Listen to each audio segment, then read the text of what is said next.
Olá, e seja bem-vindo a mais uma aula de História. Essa é a primeira aula sobre o Segundo Reinado. Aqui uma imagem para você de Dom Pedro II aos 12 anos de idade. Dom Pedro vai se tornar imperador do Brasil com 14 para 15 anos de idade por conta do golpe da maioridade.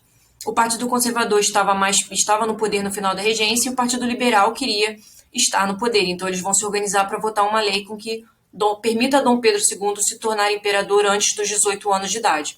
Por isso a gente se refere a esse momento como golpe da maioridade. O Partido Liberal e o Partido Conservador vão se revezar no poder ao longo de todo o Segundo Reinado. E aqui uma charge mostrando como Dom Pedro II vai manipular tanto o Partido Liberal, representado por essa mulher, como o Partido Conservador, representado por esse homem. Não havia muitas diferenças entre o Partido Liberal e o Partido Conservador. A única diferença principal é que o Partido Liberal defendia mais a descentralização do poder e o Partido Conservador defendia a centralização do poder. Aqui, o que a gente chama de parlamentarismo às avessas, porque havia primeiro-ministro no Brasil, mas não é como é na Inglaterra, em que o parlamento é eleito e escolhe o primeiro-ministro e o primeiro-ministro é quem governa.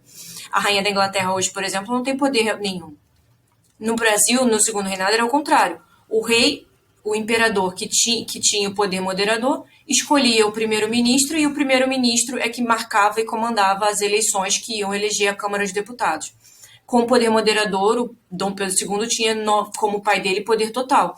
Ele escolhia o Conselho de Estado, ele escolhia o Senado e ele podia dissolver a Câmara dos Deputados quando ele quisesse, coisa que Dom Pedro II fez várias vezes. Por isso a gente fala em parlamentarismo às avessas. O café, aqui falando sobre a ascensão do café e dos barões do café, o café se tornou o produto mais importante do Brasil. O Brasil estava à procura de uma nova monocultura de exportação e encontrou o café. O café vai ser o principal produto de exportação do Brasil entre as décadas de 1840 até 1930. Aqui uma imagem com grandes proprietários de terra reunidos, porque esses barões do café, esses grandes proprietários, vão ser o principal grupo de sustentação política de Dom Pedro II. E aqui uma imagem de pessoas escravizadas que eram os trabalhadores explorados, né, nas fazendas de café até a abolição da escravidão em 1889. Esse processo de abolição da escravidão vai ser muito longo. A Inglaterra vai exigir que o Brasil acabe com a escravidão para reconhecer a independência, ainda lá em 1822. Não vai ser feito.